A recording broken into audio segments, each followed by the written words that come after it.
Hey,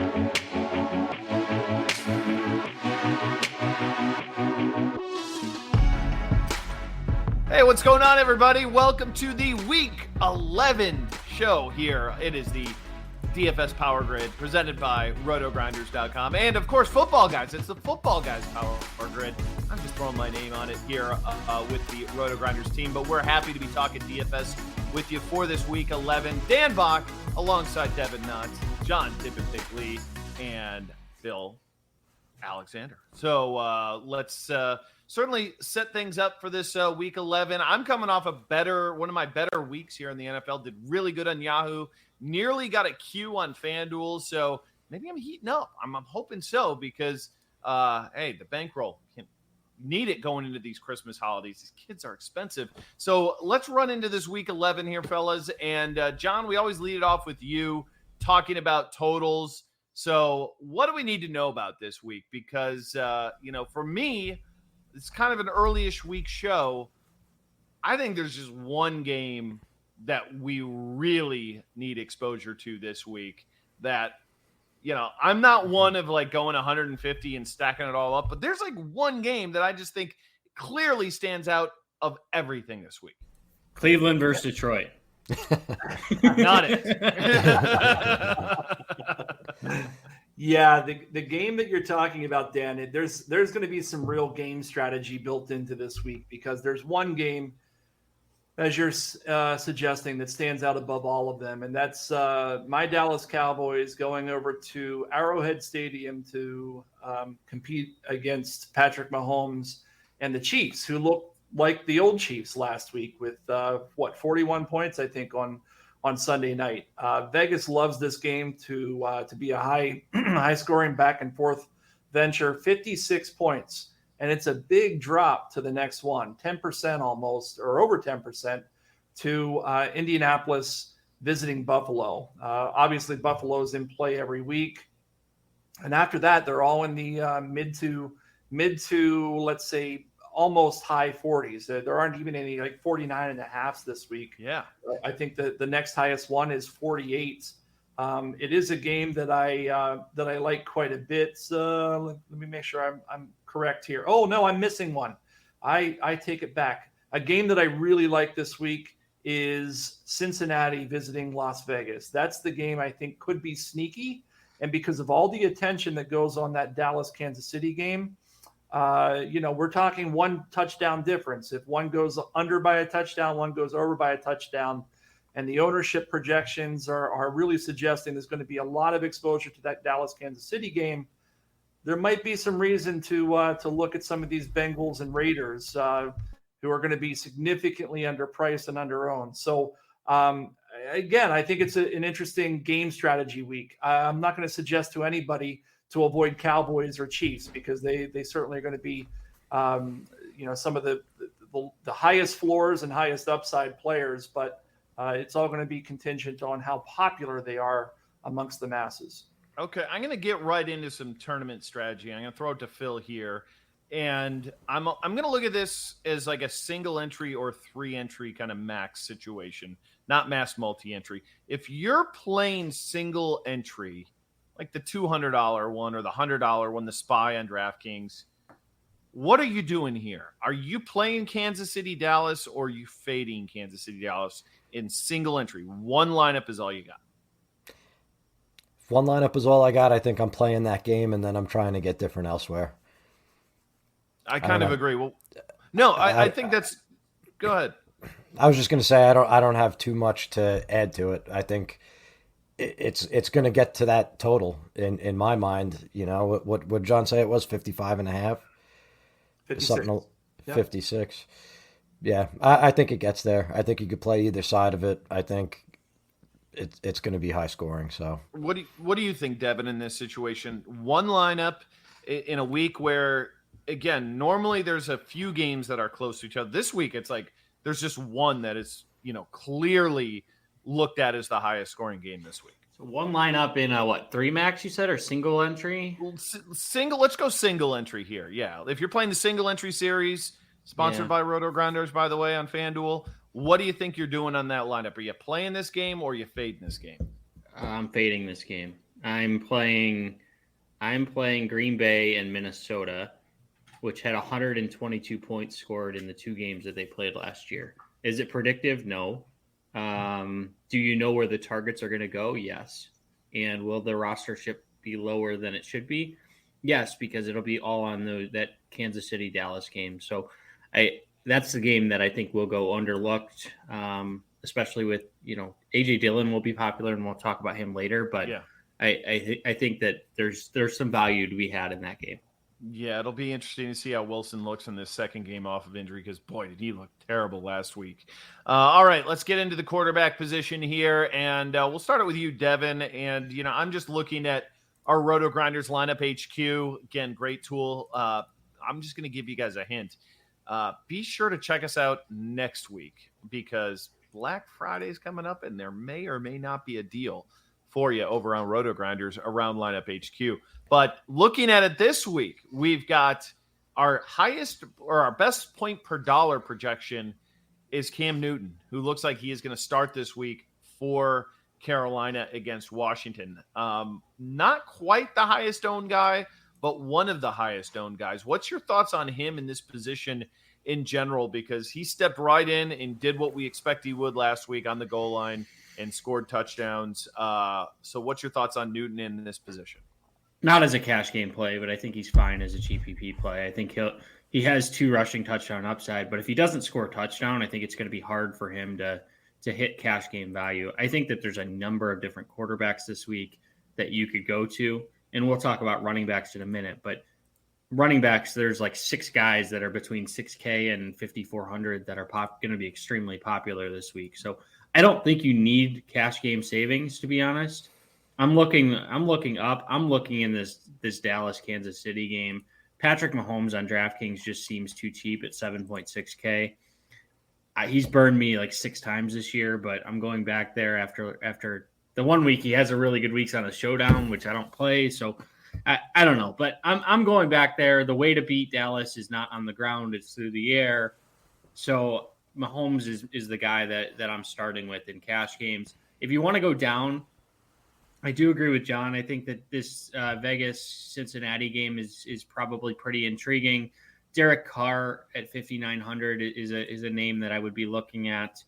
They haven't been able to run the ball either this season with Josh Jacobs, who's been banged up the entire year. I think that if there's a quarterback that's sub 6K that has a chance to throw for 300 yards, it's likely going to be Derek Carr. John, what about your thoughts here at the position? Is Mahomes the number one for cash for you this week? No, he's not. It really depends on how you're going to build your lineups for cash. I was surprised to hear that Devin say that you didn't need to spend down a quarterback, because I want 2 expensive guys at running back and wide receiver, those being Christian McCaffrey and Devontae Adams, and they're 89 and 8,400 respectively. I want them. They're some of the better plays at that position, and quarterback's a position where the delta between a guy like Patrick Mahomes and maybe Tua, obviously he's a far superior quarterback, but from a fantasy perspective, give me Tua against the Jets, and I'll save $2,500 to spend elsewhere. So I'm spending down at the position. For what it's worth, Cam Newton comes out as my highest points per dollar, in line with what you said, Dan. I'm not afraid to play him in cash. I think you can do it, and I would recommend you play either Newton or Tua in cash so that you can load up on those expensive guys at the other positions. Man, I usually want to totally agree with you here, John, but I can't. I worry a little bit about, you say McCaffrey, and this isn't a running back segment, but there is a guy named Cam Newton around. And historically, if you look at the splits with him, with Cam Newton under center, it ain't great. And, you get down to the goal line, it's not handed off to Cam, it's not handing it off to McCaffrey. It's Cam Newton taking it himself. So I think there's some risk certainly going that route in cash games. And I think there's risk forcing in C-Mac. So I'm on Mahomes. I was going to say there's risk with Adams, who only has 3 touchdowns this year. He doesn't have the 15 that he had last year. So that could be a slog of a game too. His price hasn't come down enough for me to force him into my lineup. That just means he's due. That just means he's due. Yeah. Until he's not, like week 17, we're looking at him. He's going to have to score 7 touchdowns to get back on pace. But hey, Stephon Diggs finally got there for me last week. So you're right. You never know. Just keep playing him. Martingale that baby. And that's why I had a good week last week. Phil, let's look to tournaments here. And there's a lot of ways we can go. We haven't mentioned Josh Allen or Lamar Jackson, who are, clearly guys that are probably going to get overlooked this week. And even in that Dallas Kansas City game, it's early, but we've only got 4% ownership on Dak Prescott in a game that's got that high of a total. If that number stays true, man, I would love to be ahead of the field there. What do you think? Yeah, and just to go back to your previous question that you asked me about stacking that game up in single entry and 3-max, that's definitely the way that I would do it, is with either Dak and his receivers, or get a little different. You could go Dak and Elliott and hope for a passing touchdown and one of the receivers, and then bring it back with someone on Kansas City.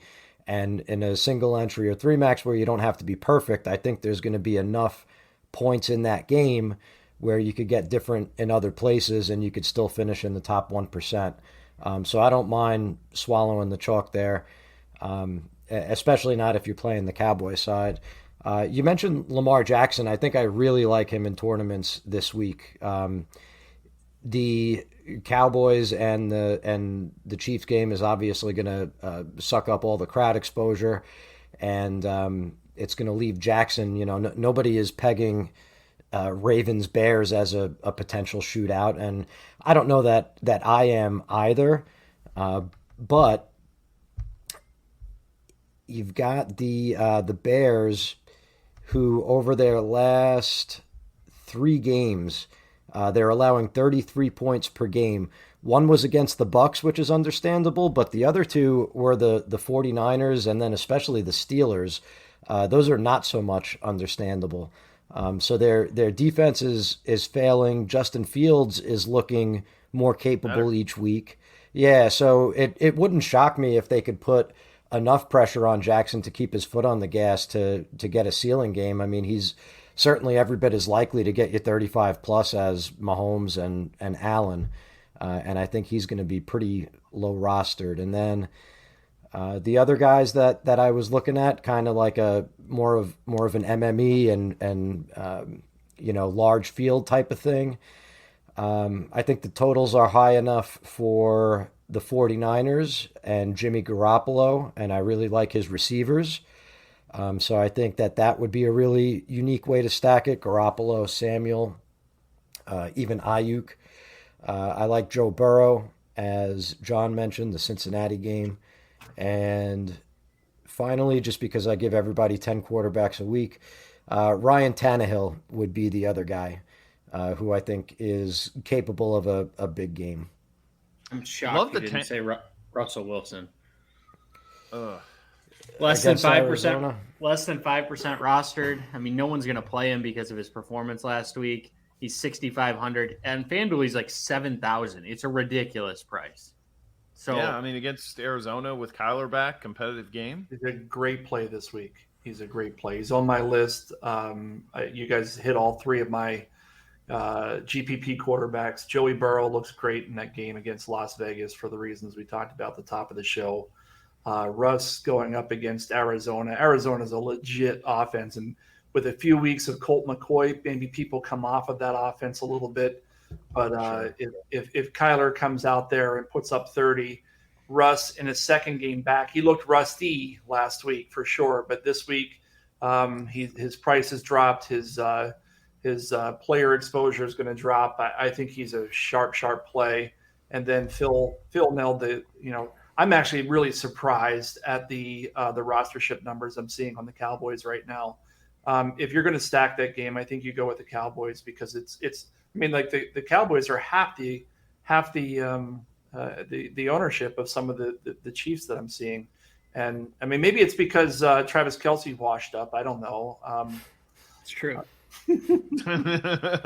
I want to just put, my endorsement on the Tannehill call too, because they take on Houston this week.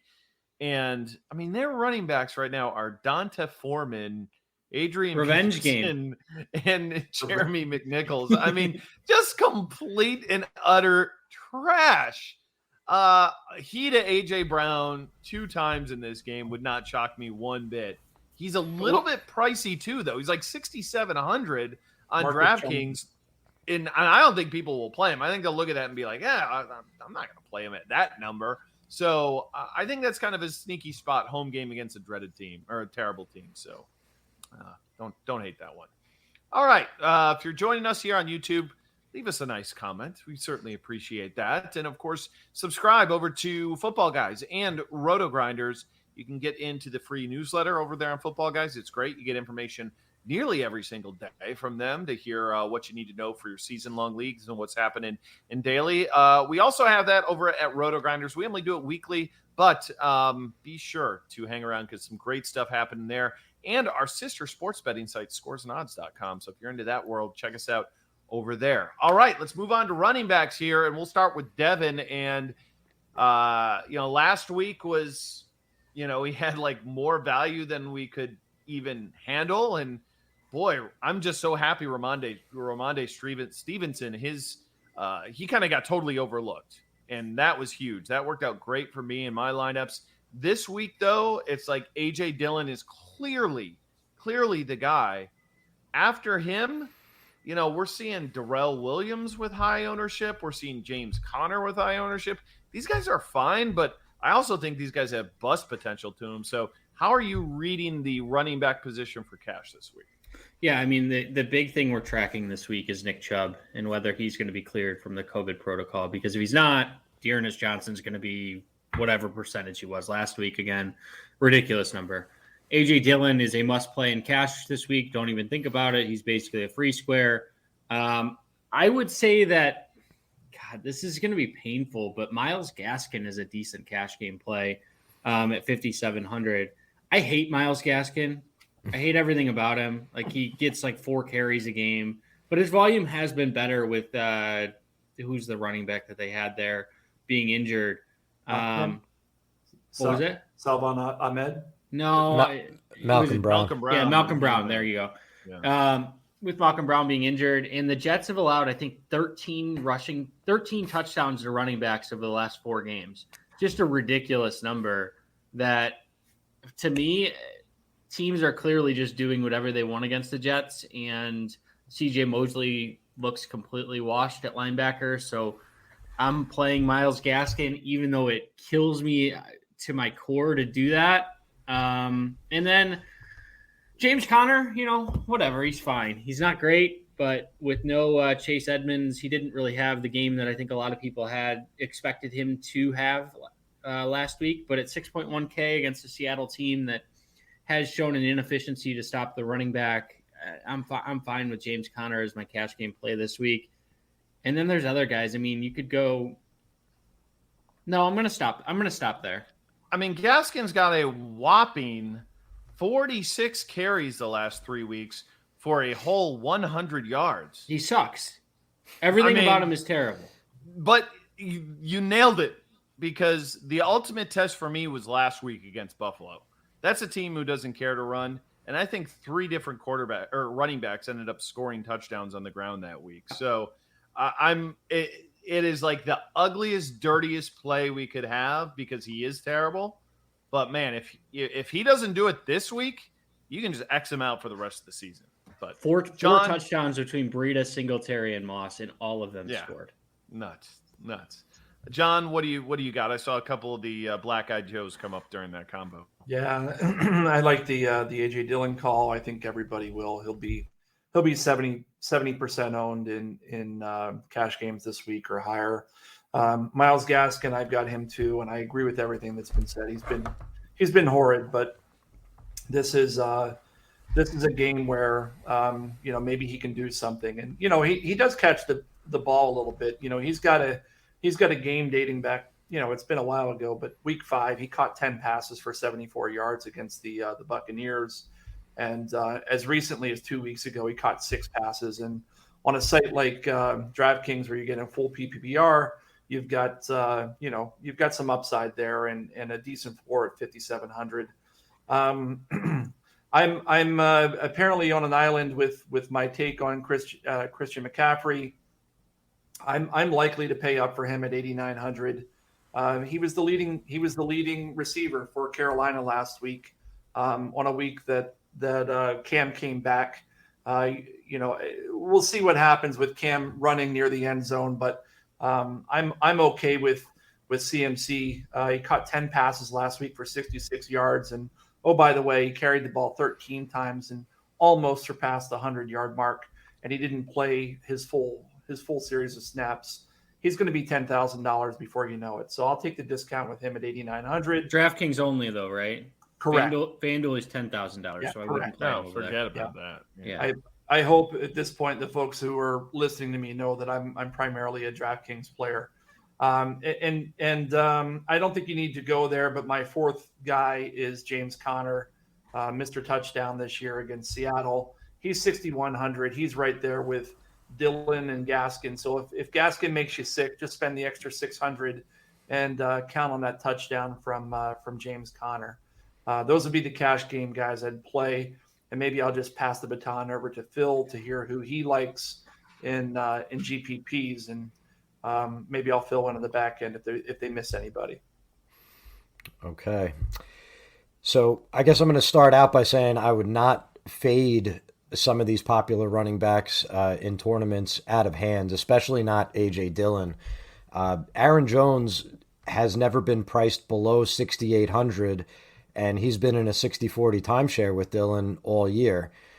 So why DraftKings elected to price him at 6,200 when Dillon is all by himself? It makes zero sense to me. I think it's just a glaring misprice, and it's one that you should take advantage of regardless of which format you're playing.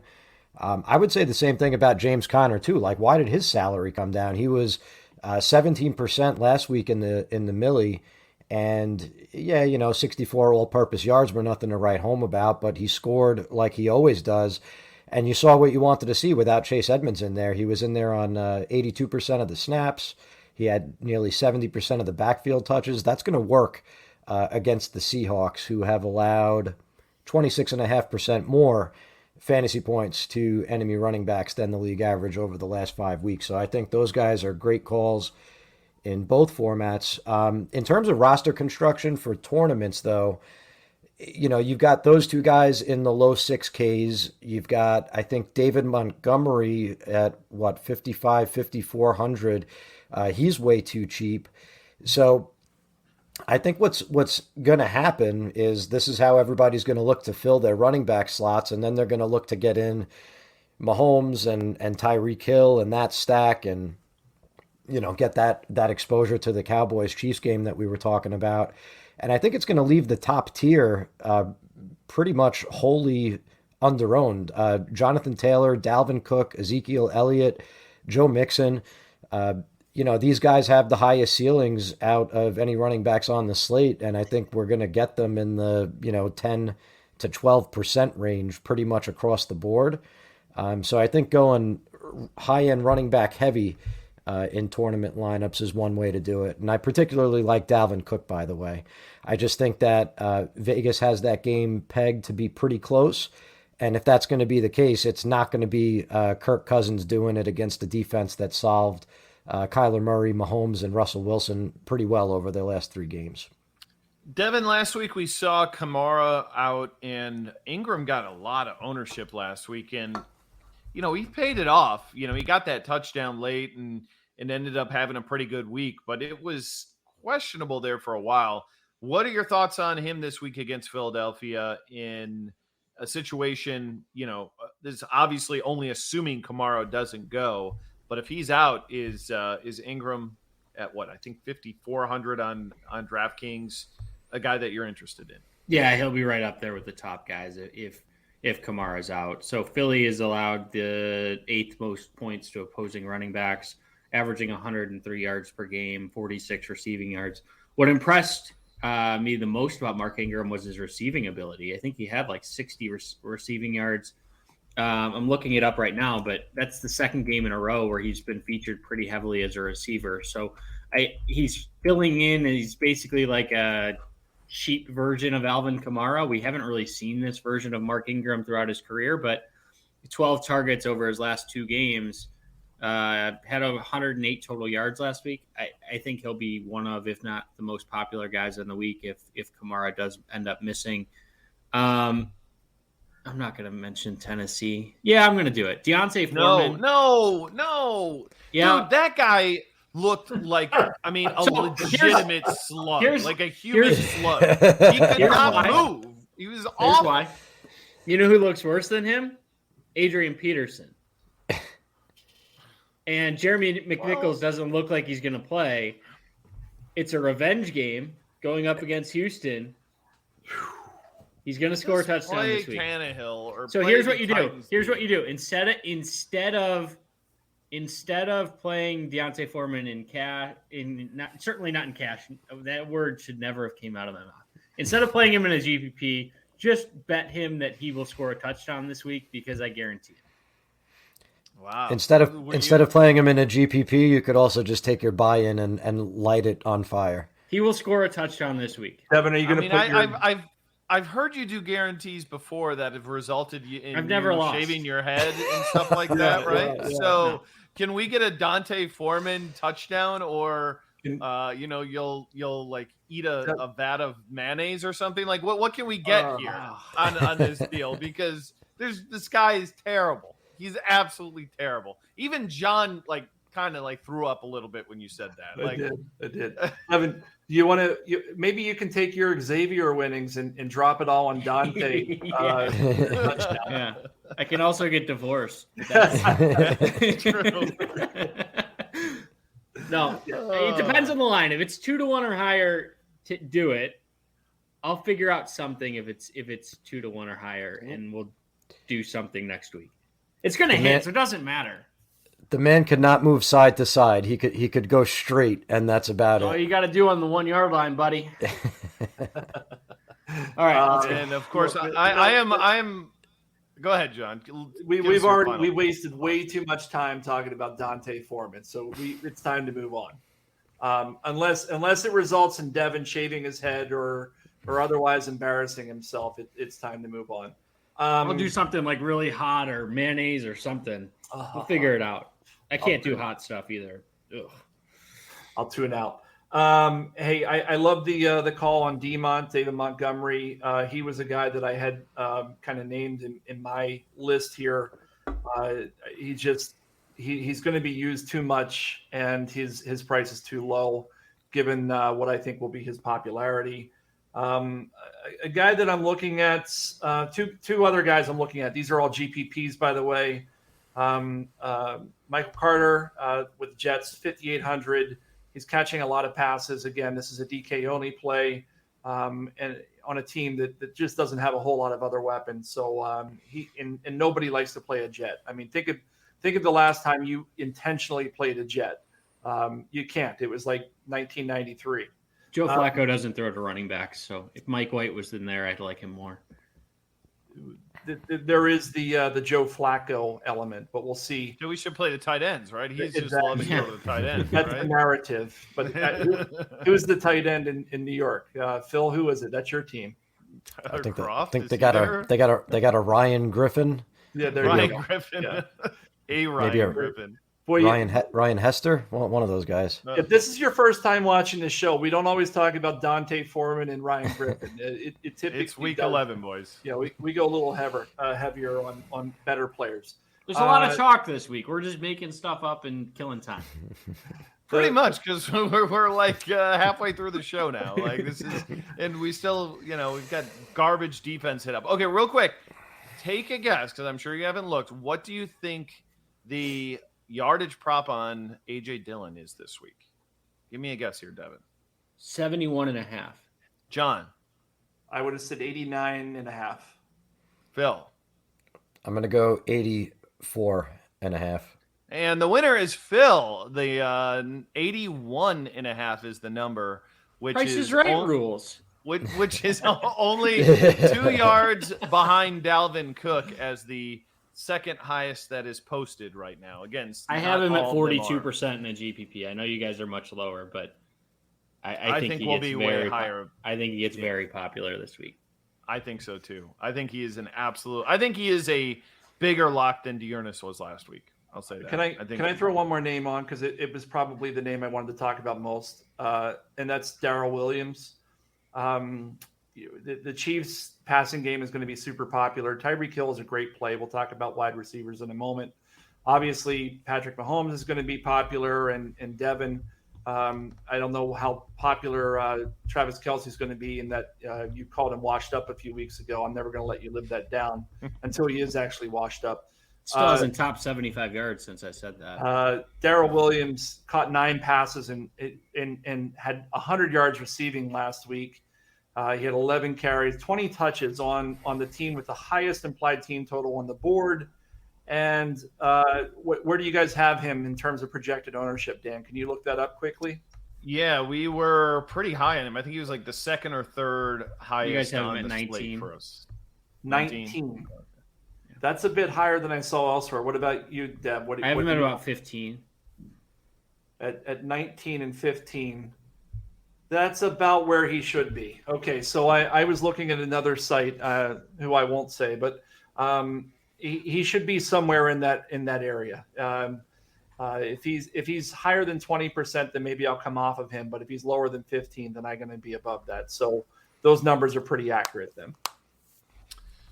All right, let's keep the show rolling. Hit on up the wide receiver position here on the main slate, and we'll start it off with John here, who already said he loves Devontae Adams, going off on a big limb, taking the $8,400 wide receiver.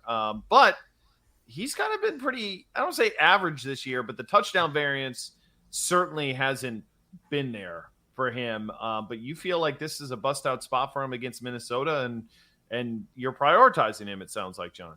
So before we start, John has to name his guy. I have to name my guy. Just, John, name your guy as a cash game play.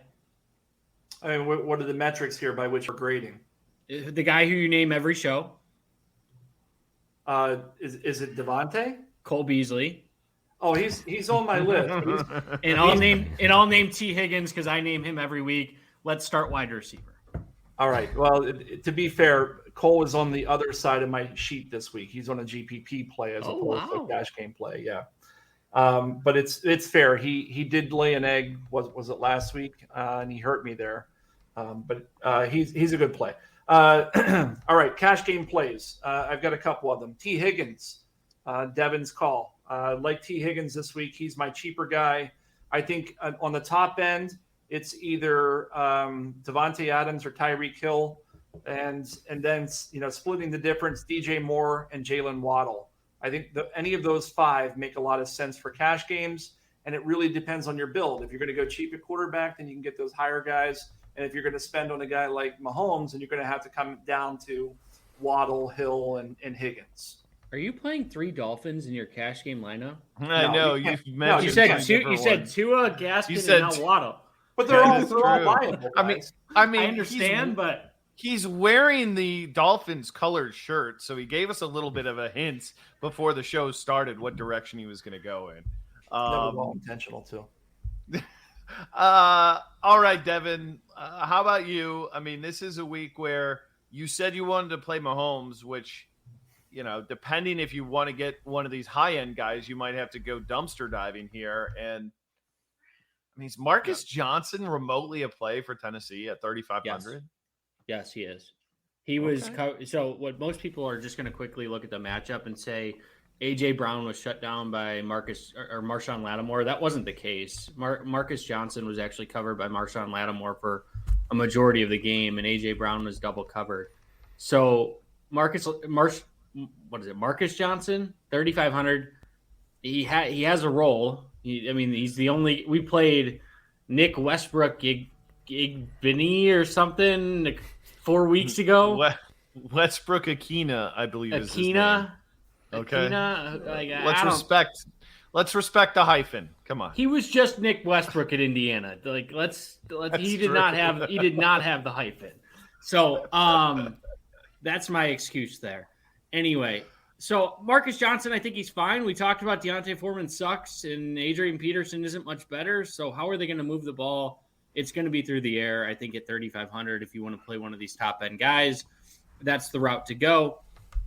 The guy that I like this week, on the top end, just to close the debate on Devontae Adams or Tyreek Hill, I'm going Tyreek Hill. He leads the NFL in targets this year, and we talked about wanting pieces of that game. So if I'm going to go, I don't know if I can get there, but if I can get there with Marcus Johnson and Tyreek Hill, I may go down that path just because I do really like Tyreek Hill.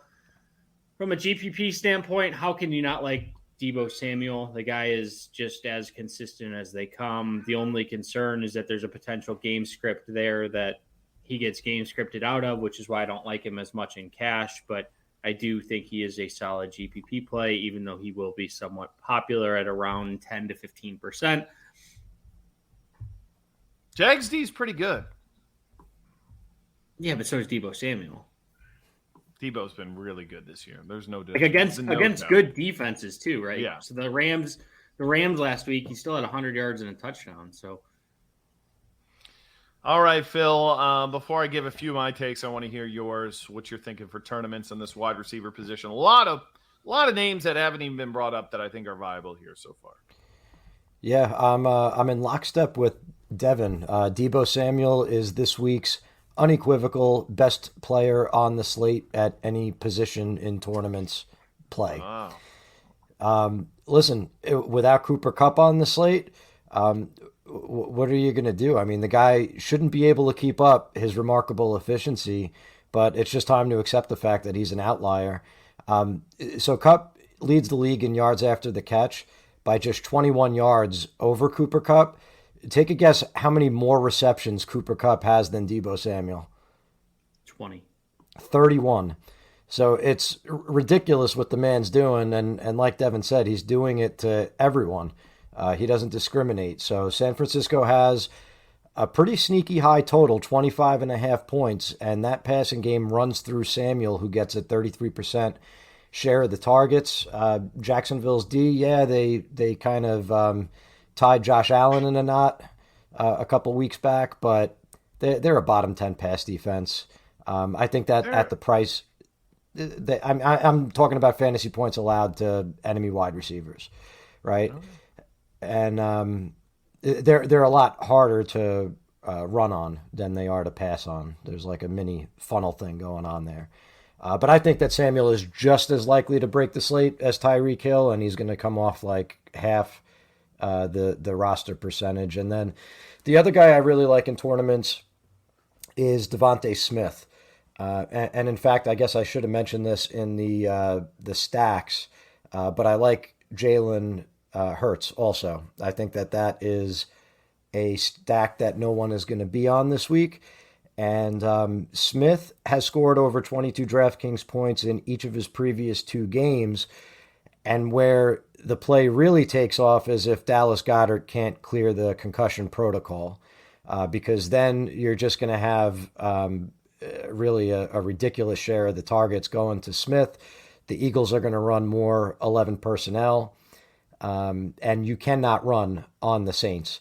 So even though Nick Sirianni, he's been running the ball more, and it's put a dent in Hurts' counting numbers, it's not going to work this week. They're going to have to rely on Hurts to pass and to run. I think his ceiling every week is as high as any quarterback's, and Smith is going to be the clear-cut wide receiver 1 there. I'm going to throw a name out here. Tyler Lockett is only 6K on DraftKings this week. You guys already told me how much you like Russell Wilson this week, so Tyler Lockett's got to be in that conversation for cash at 6K. I think that is just a really good salary. Not in cash? No. I mean, no, he's not consistent enough. I mean, T Higgins is 5,400, and he's got other guys that he's sharing targets with. I mean, I think he's fine. Okay, I mean, maybe if you join our 4-man next week in cash, I was you know what? I was freaking sick and tired of you guys. One of you guys missing every single week. It was my turn. It It was my turn to miss. So now you guys know what it's like. I missed out on your $20. Yeah. Tyler Lockett will probably be in my lineup. And I really think A.J. Brown this week. I love him for tournaments. He's expensive at 77. I don't think a lot of people will want to press that button because you can get Debo at 7.8 and go a little bit higher and get Adams. But I think there's a bounce back spot here for him. So, yeah, those are a couple of guys that I'm looking at. John, tournaments, give me a few thoughts before we move on to tight end. Yeah, I mean, look, I know I'm gonna catch some heat for this, but Cole Beasley comes out high for me again. It is what it is. I don't know what to say. I mean, the model says what it says, and he's twice as likely to hit GPP. Week, though, right? Say again. He's pretty cheap this week. He's 4,800, and he was popular last week, and he disappointed. So people are going to be off of him. He dropped, I think he dropped from 52 to 48. And he's, according to my model, he's twice as likely to hit GPP value as his rostership would otherwise imply. So he's going to be a really sharp play this week. The other, I'm curious, what about Cincinnati Bengals? Devin, Dan, where do you have them in terms of rostership? They're going to be popular. So Higgins I have as a top 2 or 3 wide receiver, and Chase is about 12 to 13%, somewhere in that range. Higgins number 1 on the slate for us. Say again? Higgins number 1 on the slate for us, highest owned. Yeah, so Jamar, and he should be, by the way. He's the guy most likely to hit GPP value this week. But Jamar could get overlooked because of T. Higgins' popularity. And Jamar is 6th highest to reach GPP value.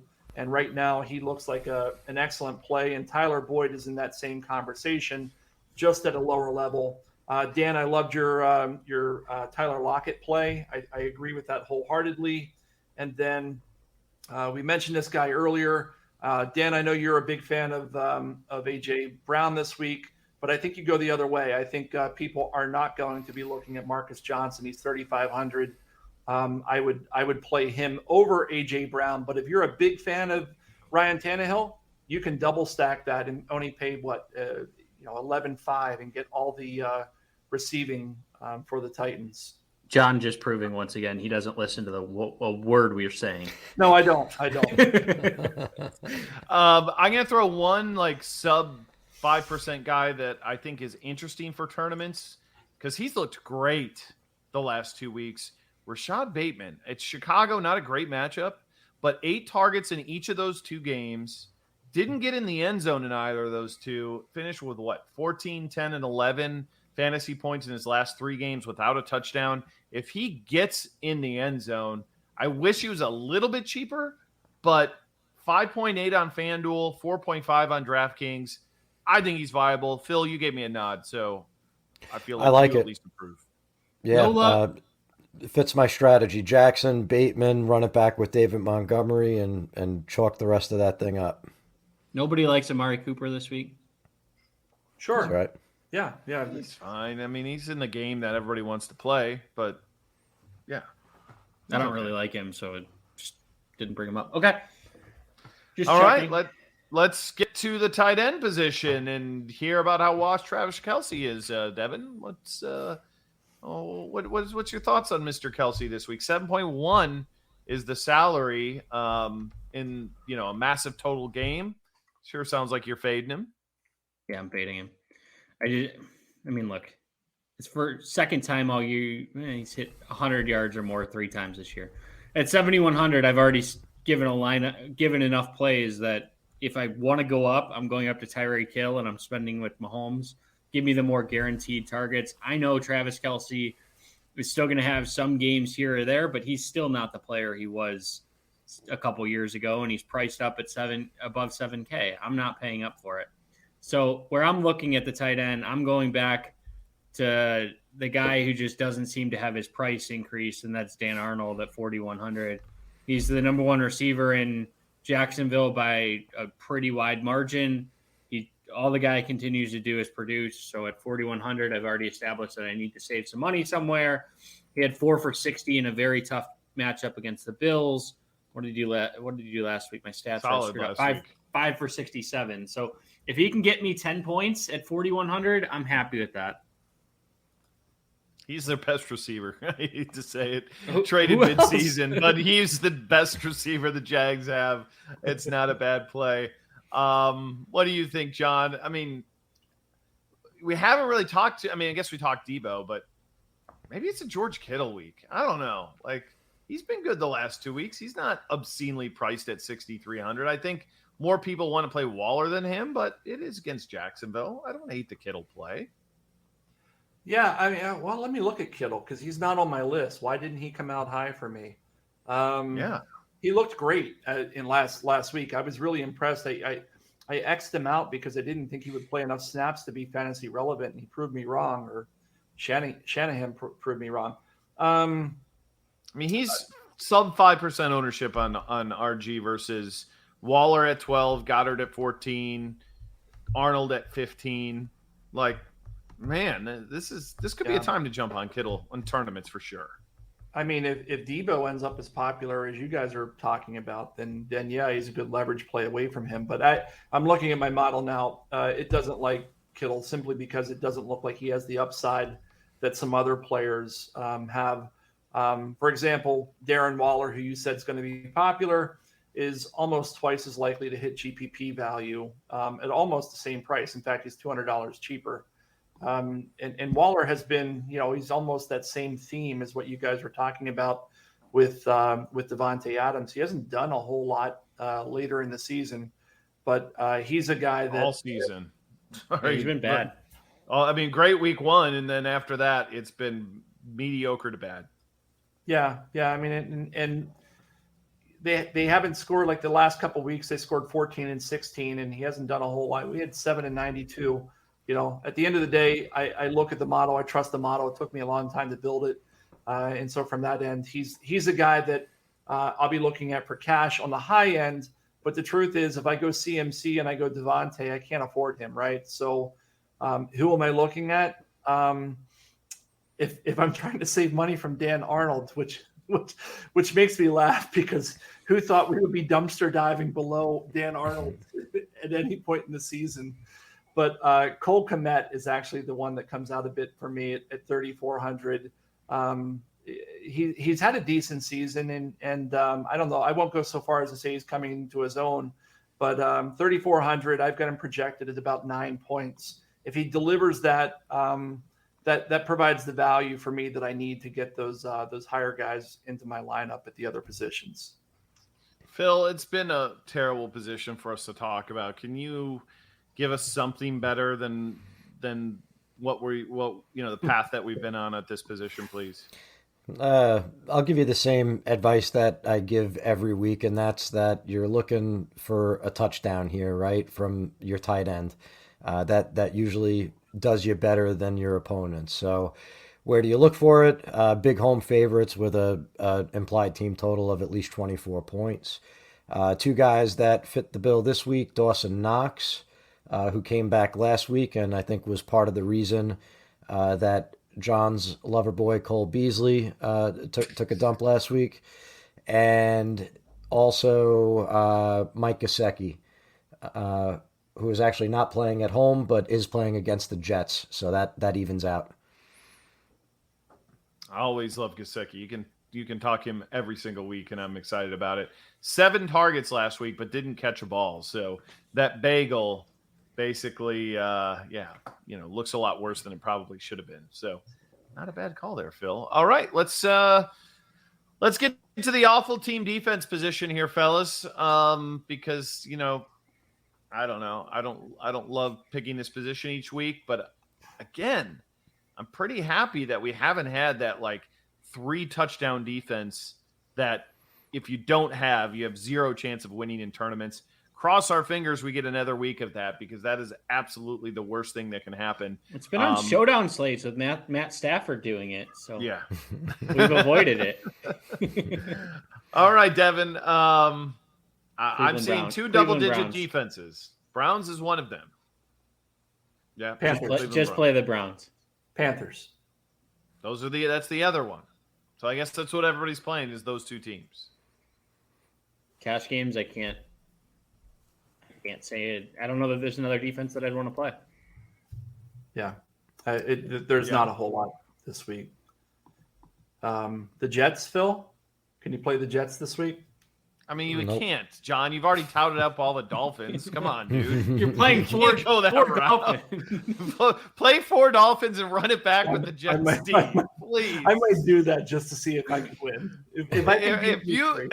If you can beat us 3 playing 4 Dolphins and the Jets defense, you'll shave your head. I'll shave my head, or I'll actually grow my hair out. It would look a lot worse if I actually did that. My wife would not allow that. But I'll throw a squad or 2 out there. I mean, Washington versus Cam, but probably not. I mean, that Washington defense, now that you take Chase Young out of the equation, they were terrible with him. You take him out of the equation, now how are they going to be? So we're going to take Montez Sweat's out too, I think. So both their pass rushers. Brutal. I've got 2 for tournaments. The Ravens and the Eagles. The Ravens, Justin Fields, he definitely takes a lot of sacks. And the Ravens, I think, should be pretty hungry after getting embarrassed last Thursday by the Dolphins. And then the Eagles, you have Trevor Siemian, and it's going to be the usual story there. He's going to work them into a hole for about 2.5 quarters. Then they're going to ease up, and he's going to come back, and hopefully those first 2.5 quarters get the Eagles to where you need them to be. Yeah, the Ravens are the GPP pick this week. Justin Fields really struggles with pressure. He hasn't had to face much from a defensive standpoint the last couple of weeks. Yeah, I don't hate the Bills too. Nobody likes to play that D for whatever reason, but Carson Wentz stunk last week versus the Jags, and they had every right to run away with that game, and they just couldn't do it because Wentz couldn't do anything. So Bills defense has been really good this week or this season, even from a fantasy perspective. So 3,200 is their price on DraftKings. I think they're a little bit viable. All right. I mean, we're pretty much kind of towards the end of the show, but I do want to get some final thoughts from all of you guys. Something off the radar this week, okay? We've kind of gone through all of our picks, but we've got a few more minutes here to kill. So, Devin, give us something good this week.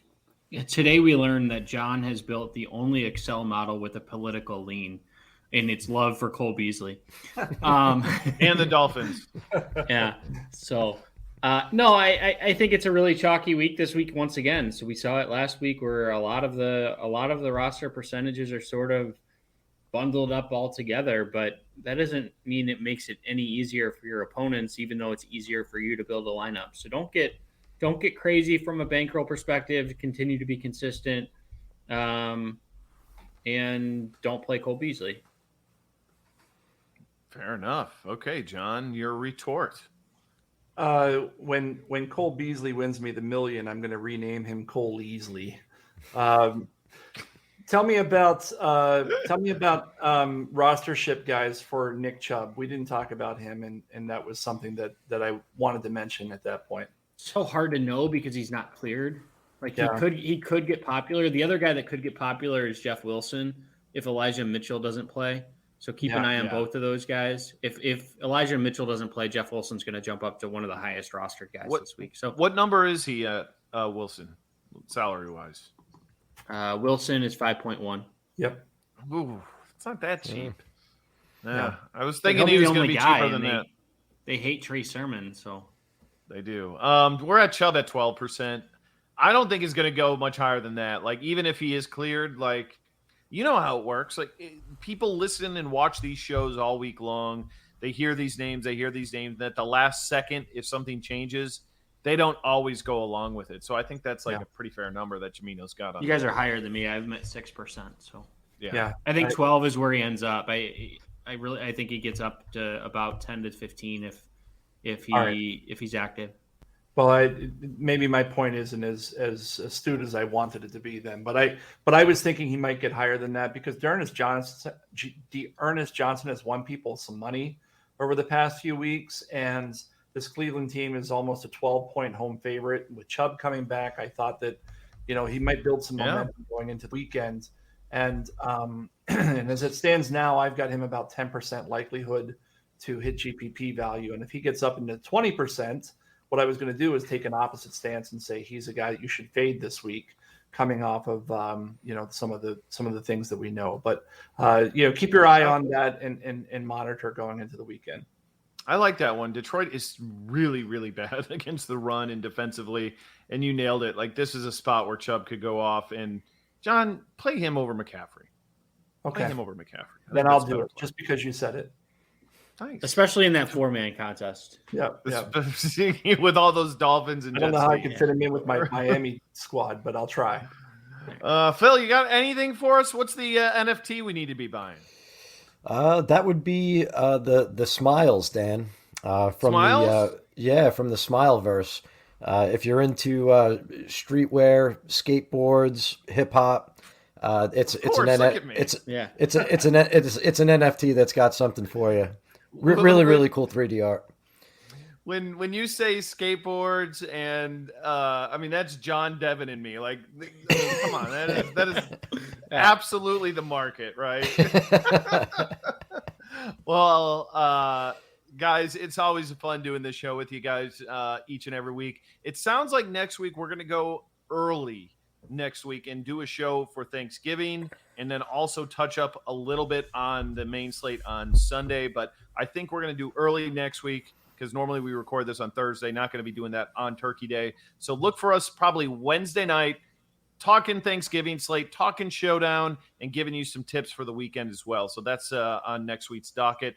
And be sure in the meantime to subscribe over to the Daily Fantasy Football podcast feed on RotoGrinders or the Audible for Football Guys. Subscribe to the channel on YouTube if you're not already. And we appreciate you guys just for watching, leaving comments, all that good stuff. We love doing this show. It's a good time for us each and every week, and hopefully you get some nuggets that can help you. But always consume both of our content right up until lock, because a lot will change by the end of this show to when Rockers lock on Sunday. So for Devin, for John, for Phil, I am Dan. Good luck this week 11, and we'll chat with you next week before Thanksgiving. See you, everybody.